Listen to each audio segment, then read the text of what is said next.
Well, Chelsea have gone ahead to lose their first game of the season after drawing 1-1 with Liverpool at Stamford Bridge in their opener they played last Sunday. Welcome to Rokani Media Football. How are you guys and where are you watching us from? I go by the names of Rokani David, but our focus is going to be onto the Moises Caicedo disastrous, hear me out, disastrous debut at the London Stadium in London. Welcome to this channel. Let's see close to 300 likes much in this video as we discuss what Chelsea has gone ahead to really face on their trip to, I think it's the East London, not so East London, that is where West Ham is. Now, we call upon you guys to subscribe to this channel because we want to hit how many subscribers? We want to hit close to 17,000 subscribers before the end of this month. So hope you guys are really having a fantastic evening or night depending on where you are from, but for us we are here to break it down for you for Chelsea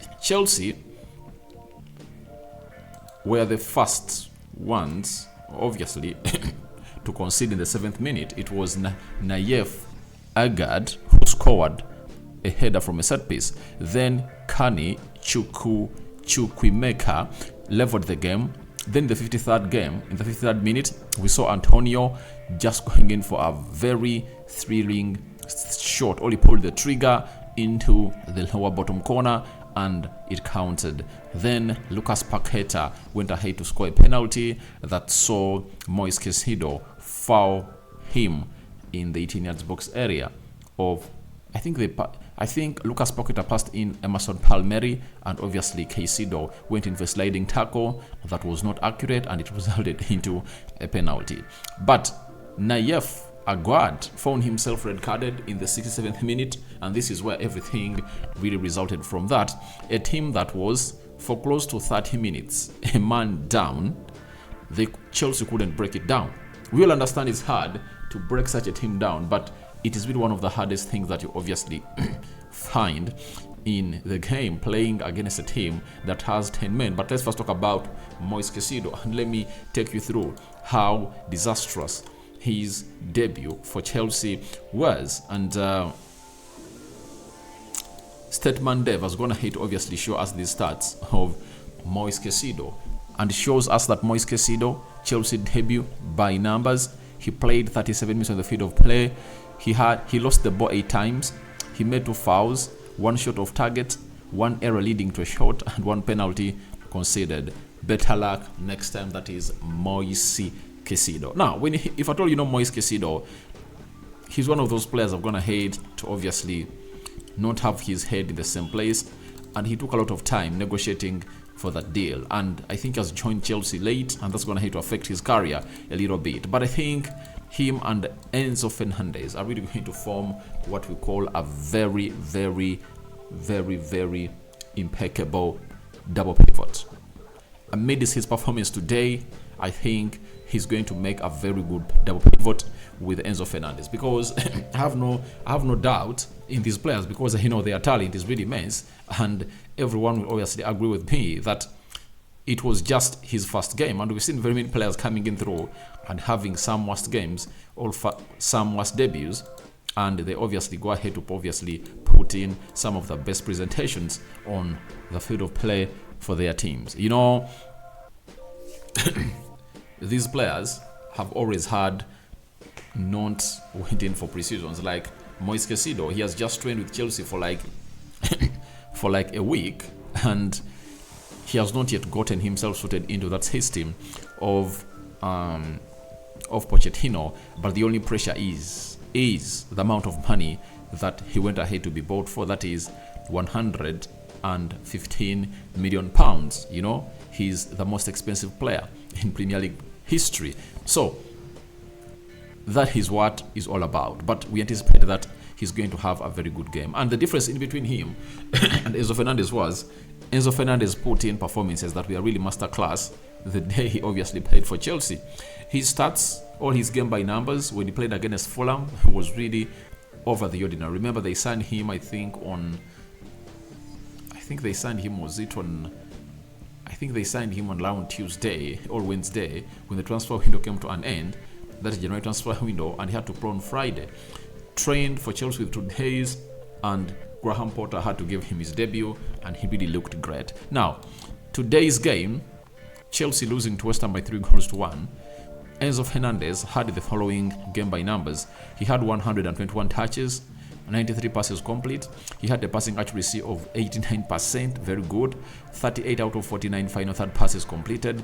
Enzo Fernandez, 5 ball recoveries, 4 out of 7 long balls completed, 4 key passes, 3 out of 4 ground duels won, 1 out of 1 dribbles completed, and he also did one bad thing, that he missed out a penalty that was supposed to give this team of Chelsea a lead, I think in the first half, because they fouled, was it who was fouled in the box, and then he was given a penalty, but he misplaced that penalty and it went into the hands of the player, of the goalkeeper of West Ham, that is Aliola, and he couldn't obviously find himself over there. So to my understanding, it's obviously one of those games that Chelsea really had the chances to win, but they failed to kill off those games because chances were created, and it shows you that Chelsea need a number 9. That injury of Nkunku has gone ahead to make them obviously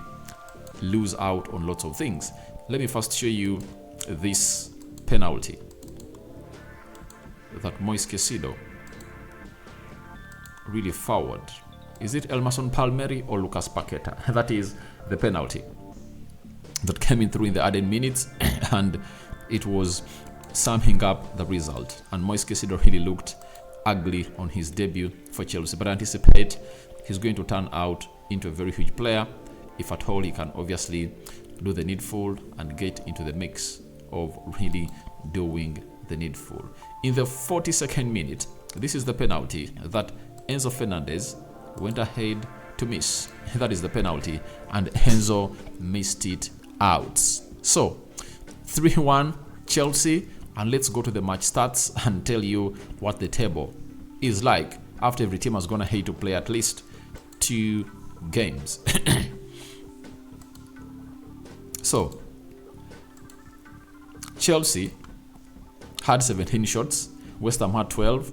6 shots on target by West Ham, Chelsea had 4, meaning that the composure in front of goal is really lacking. 24%. Sorry about that. 24% ball possession for for West Ham, and 76% ball possession for Chelsea. We saw that even against Liverpool, Chelsea dominated Liverpool, and they're going to hate to dominate West Ham too. But I think it really shrank to a 24% because of the red card that they got, and they played more than 7 minutes on the red card. 225 passes completed by West Ham. Chelsea completed 706 passes. 69% passing accuracy by West Ham. Chelsea had 88% passing accuracy. 12 fouls by West Ham, 9 fouls by Chelsea. 2 yellow cards to West Ham, 3 yellow cards to Chelsea, 1 red card to West Ham, and 0 red cards to Chelsea. 3 offsides to West Ham and 2 offsides to Chelsea.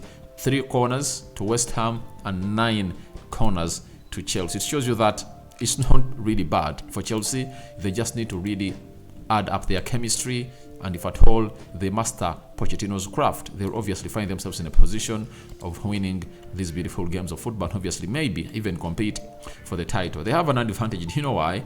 They've gone ahead to be a team that is not going to play in Europe, so they're playing only 3 tournaments. Carabao Cup, FA Cup, they come once in a while. So if at all this team can obviously become a unit, they can obviously put in a battle for this trophy this season. Now, how does the table look like? Brighton are on top with 6 points. Man City with 6 points. Brentford are having 4 points. Liverpool are having 4 points. Tottenham are having 4 points. West Ham are having 4 points. Newcastle is having 3. Arsenal is having 3 points. Remember, if Arsenal win against Crystal Palace, they might turn out to be the first team, the other team to really gather 6 points. Even if Crystal Palace beats Arsenal, it will be the same thing. Crystal Palace will be at 6 points.